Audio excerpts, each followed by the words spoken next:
भारत के खिलाफ ट्रंप के सारे कार्ड खत्म होते जा रहे हैं। ट्रंप समझ चुके हैं कि उनकी टैरिफ धमकियों का नरेंद्र मोदी पर कोई असर नहीं हो रहा, इसलिए अब ट्रंप ने पाकिस्तानी कार्ड चला, भारत और नरेंद्र मोदी के खिलाफ माहौल बनाने की कोशिश कर। तभी तो ट्रंप की शय पर ही पिछले 48 घंटों में 3 पाकिस्तानी नेताओं ने भारत के खिलाफ धमकी भरे बयान दिए। पाकिस्तान का फर्जी फील्ड मार्शल असीम मुनीर अमेरिका में खड़े होकर कहता है कि अगर सिंधु नदी पर भारत ने डैम बनाया तो पाकिस्तान उसे 10 मिसाइलों से उड़ा देगा। अबे 10 मिसाइल आपकी भाई गिरेगी तब तो आप उड़ाओगे, वो तो हवा में फूट जाती है। उसके बाद पाकिस्तान का पूर्व विदेश मंत्री बिलावल भुट्टो गीदड़ भपकी देता है कि सिंधु का पानी वापस लेने के लिए पाकिस्तान जंग भी लड़ सकता है भारत से। और अब पाकिस्तान के प्रधानमंत्री शहबाज शरीफ की जुबान ने जहर उगला है, जो धमकी दे रहे हैं कि भारत ने अगर पानी रोका तो ऐसा सबक सिखा देंगे कि जिंदगी भर याद रहे। ये धमकियां देने की जरूरत पाकिस्तान को ट्रंप दे रहे हैं, जिसके पीछे ट्रंप का मकसद क्या है इसकी भी बात करेंगे। वैसे वो सही कह रहे हैं, वो कह रहे हैं कि पाकिस्तान का पानी जो है ना वो तुम नहीं रोक सकते, भारत को कह रहे हैं। तो हम तो पाकिस्तान का पानी रोक ही नहीं रहे, तो हमारे हिस्से का पानी है, तो भारत का पानी है जो नेहरू जी की कृपा से उधर जाकर बह रहा है, उसको तो हम रोक सकते हैं ना भाई, अपना पानी तो रोक सकते हैं। हाँ, वो ये भी कह रहे हैं कि फिर ऐसा करोगे तो कानों को हाथ लगाओगे। लगाएंगे, तुम्हारे कान को हाथ लगाएंगे, हाथ क्या पूरा पंजा लगाएंगे। भारत को गीदड़ भपकियां दे रहे पाकिस्तान की इतनी औकात इसलिए हो रही है क्योंकि ट्रंप ने पाकिस्तान को खुली छूट दे रखी कि भारत के खिलाफ जितना जहर उगल सकते हो उगलो। उनको लगता है इससे भारत प्रेशर में आ जाएगा। भारत के खिलाफ माहौल बनाने के लिए ट्रंप इस हद तक आ गए हैं कि एक तरफ वो कहते हैं कि उन्होंने भारत पाकिस्तान के बीच सीजफायर करवाकर परमाणु युद्ध रुकवा दिया, और दूसरी तरफ असीम मुनीर को अमेरिका बुलाकर बयान दिलवाते हैं कि पाकिस्तान परमाणु बम फोड़कर आधी दुनिया को तबाह कर देगा, वो भी तब जब अमेरिका में किसी भी किस्म की न्यूक्लियर धमकी देने के खिलाफ कानून है। इसके बाद भी मुनीर न्यूक्लियर हमले की धमकी देकर सुरक्षित वापस पाकिस्तान लौट गया। तो बिना ट्रंप के चाहे हुए अमेरिका के एक्सपर्ट्स भी इसे भारत के खिलाफ ट्रंप का पाकिस्तानी कार्ड बता रहे हैं। अमेरिका के हडसन इंस्टीट्यूट के रिसर्च एनालिस्ट हुसैन हक्कानी के मुताबिक ट्रंप की कोशिश यह है कि पाकिस्तान की छवि को इतना मजबूत करो कि भारत को ट्रंप की शर्तों पर अमेरिका के साथ फिर से जुड़ने पर मजबूर होना पड़े। ट्रंप का मकसद पाकिस्तान को मोहरा बनाकर भारत को यह संकेत देना है कि अमेरिका के पास दक्षिण एशिया में और भी विकल्प मौजूद है। एक्सपर्ट्स में यह भी कह रहे हैं कि भारत के खिलाफ बयान देने के लिए पाकिस्तान को उकसाकर ट्रंप भारत को चिढ़ाने की कोशिश कर रहे हैं, और पाकिस्तान को तो चापलूसी करने में महारत हासिल है। जो ट्रंप की गोद में बैठकर खुद को शेर समझ रहा है, ट्रंप कहते हैं तो काटने को दौड़ता है, ट्रंप कहते हैं तो धमकी देने लगता है। आप सुनिए असदुद्दीन ओवैसी ने कैसे शहबाज शरीफ की धमकी पर पाकिस्तान को उसकी औकात याद दिलाई। ब्रह्मोस है हमारे पास, और फिर उनको भी समझना चाहिए कि उन्होंने खुद कहा कि मैं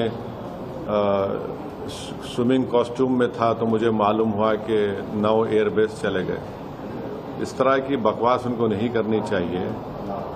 आप एक मुल्क के वजीर आजम हैं, आप एक कुछ तो खैर आपको उसका पासो लिहाज नहीं होगा, मगर इस तरह की आप जबान इस्तेमाल कर रहे हैं जो हम पे कोई असर नहीं करेगा। पानी इंडस वाटर ट्रीटी को सरकार ने एबेंस में रखा है। अब एबेंस में रखा है तो बजाय उसके कि आप थोड़ा तब्दीली दिखाते, आप धमकी दे रहे हैं, तो धमकी का असर कुछ नहीं होगा भारत के ऊपर। अब बहुत एक बार के लिए कुत्ते की दुम सीधी हो सकती है, लेकिन पाकिस्तान के सुधरने का कोई चांस नहीं। और अब तो ट्रंप ने पाकिस्तान में इतनी हवा भर दी है कि वो भारत से युद्ध लड़ने की तैयारी कर रहा है। और ये जो पाकिस्तान के नेता सिंधु जल समझौते का नाम लेकर भारत से युद्ध की ख्वाहिश जता रहे हैं, उसके पीछे भी ट्रंप का ही दिमाग है। ट्रंप ही पाकिस्तान को शय दे रहे हैं कि वो सिंधु जल समझौते का नाम ले लेकर भारत को धमकियां दे, ताकि पूरी दुनिया में यह मैसेज जाए कि देखो भारत ने पाकिस्तान का पानी रोककर कितना बड़ा जुल्म कर दिया। लेकिन भारत भी इस बार आर पार के मूड में है, और मोदी कह चुके हैं कि अब सिंधु जल समझौता बहाल नहीं होगा तो नहीं होगा। आप देखिए कि अभी 8 अगस्त को सिंधु जल समझौते पर इंटरनेशनल कोर्ट ऑफ आर्बिट्रेशन ने कहा कि भारत को पश्चिमी नदियों के पानी को पाकिस्तान के लिए बिना रोके बहने देना चाहिए। लेकिन भारत ने कह दिया कि वो किसी इंटरनेशनल कोर्ट के फैसले को मानता ही नहीं, और ना ही ऐसी किसी कोर्ट को भारत ने कभी मान्यता दी। भारत ने सख्त लहजे में कहा कि इस तरह की अदालत बनाना ही सिंधु जल समझौते का बड़ा उल्लंघन है। इसलिए पाकिस्तान बौखलाया हुआ है और भारत को युद्ध की धमकियां दे रहा है। उसको लग रहा है अमेरिका आएगा मदद के लिए। अरे अमेरिका तो 1971 में भी सोचा था मदद कर देंगे, कर पाया तुम्हारी? बन गया था ना बांग्लादेश। अरे अभी बैठो यार, इधर चाइना तुम्हारी मदद करेगा कि नहीं, अब वही भरोसा नहीं बचा।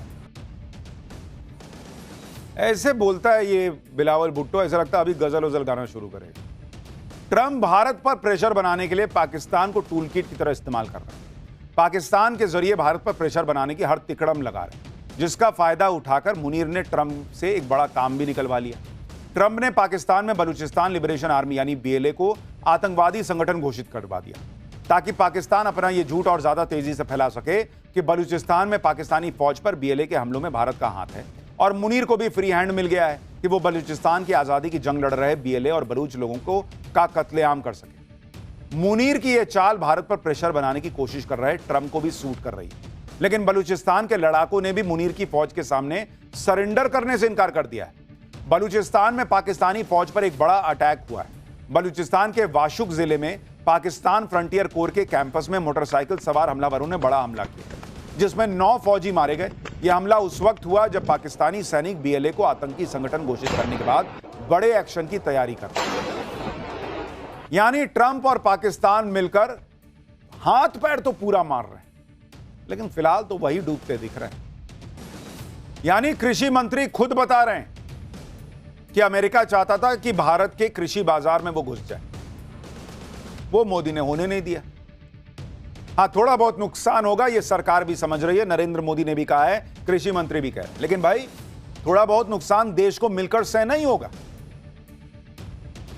थोड़े बहुत नुकसान के लिए पूरे देश के साथ, उसके सम्मान के साथ समझौता थोड़ी होगा। ऐसा नहीं है कि ट्रंप के टैरिफ से भारत को नुकसान नहीं होगा, लेकिन किसानों के हितों को दांव पर डालकर डील नहीं होगी।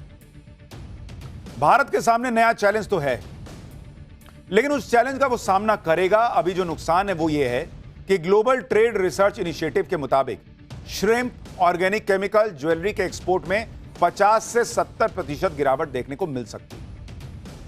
4 महीने में क्रिसमस आने वाला है।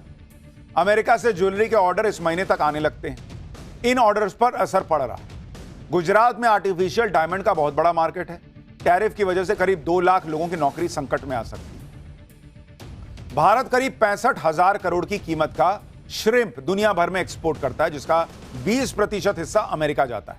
अनुमान है कि करीब बंगाल, ओडिशा के 40 लाख लोगों पर इसका असर पड़ेगा। इसलिए ऐसा नहीं कि कोई असर ही नहीं होगा, वो तो नरेंद्र मोदी भी समझ रहे हैं, लेकिन उन्होंने खुद कहा है कि भाई अगर हम बड़ा हित देखेंगे तो छोटी कीमत तो चुकानी पड़ेगी। चैलेंजेस हैं, लेकिन हमने यह भी देखा है कि कोई भी चैलेंज आता है तो पीएम मोदी पैनिक मोड में नहीं आते, उसका समाधान खोजने पर जोर देते हैं।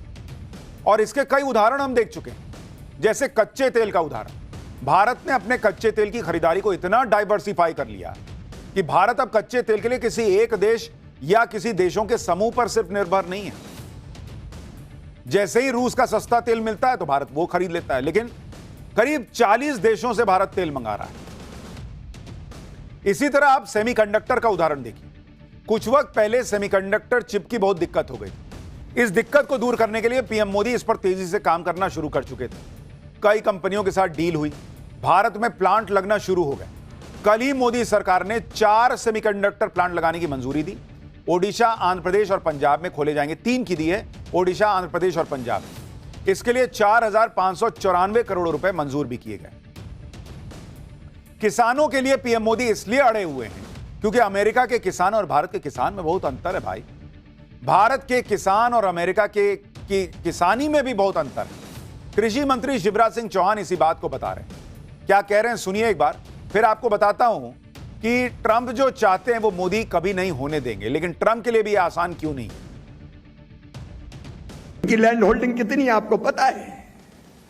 10,000 हेक्टर, 15,000 हेक्टर, एकड़ नहीं हेक्टर के फार्म हाउस, हेलीकॉप्टर उतारते फार्म हाउसों में।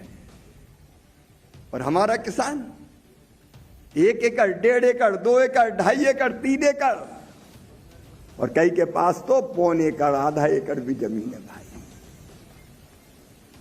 थोड़ी थोड़ी जमीन है हमारे पास। क्या मुकाबला फेयर है ये? किसान भाइयों, पूरा देश आशंकित था, क्या होगा क्या होगा। और वो क्या चाहते हैं? वो ये चाहते हैं कि उनका सोयाबीन का यहां आए, उनका गेहूं, उनका मक्का, उनका चावल। वहां पर हेक्टर उत्पादन में लागत कम लगती है भाई। क्योंकि जीएम सीड्स और बाकी चीजें इस्तेमाल करते हैं तो पैदा ज्यादा होता है, तो लागत कम लगती है। हमारे यहां पर हेक्टर उत्पादन की लागत वहां से बहुत ज्यादा है, और खुलेआम वो आ जाता तो हमारे यहां जो फसलें उनके दाम अपने देश में और गिर जाते। किसान कहां जाता, मुझे बता दो, किसान कहां जाता? यानी ट्रंप जो चाहते हैं वो मोदी नहीं होने देंगे, और उसकी वजह कृषि मंत्री बता रहे हैं कि नरेंद्र मोदी अपने देश के किसानों का भयंकर नुकसान हो जाता अगर अमेरिका के लिए यूं मार्केट खोल देते। ये समझते हुए ट्रंप से भिड़ गए, और ट्रंप के लिए भी आसान नहीं है, क्योंकि उल्टे अमेरिका में ही ये बातें हो रही हैं कि ट्रंप के टैरिफ का झटका आखिरकार अमेरिका की जनता को लगेगा। ट्रंप के मंत्री सारा दोष भारत पर डाल रहे हैं। अमेरिका के वित्त मंत्री स्कॉट बेसेंट ने कह दिया कि भारत के साथ ट्रेड डील थोड़ी मुश्किल हो रही है, क्योंकि भारत अमेरिका के बीच डील में भारत अमेरिका की बात नहीं मान रहा। क्यों मान ले भाई? भारत ट्रेड डील की बातचीत में अड़ियल रवैया दिखा रहा है। अच्छा भैया, हम अपने हित सोच रहे हैं तो अड़ियल रवैया, तुम दिखा दो बड़ा लचीला रवैया, कर दो 5% टैरिफ। इस बयान से साफ है कि अमेरिका को भी समझ में आ गया कि ट्रंप जिसे टैरिफ बम समझ रहे थे वो भारत पर फुस्सी बम साबित हुआ।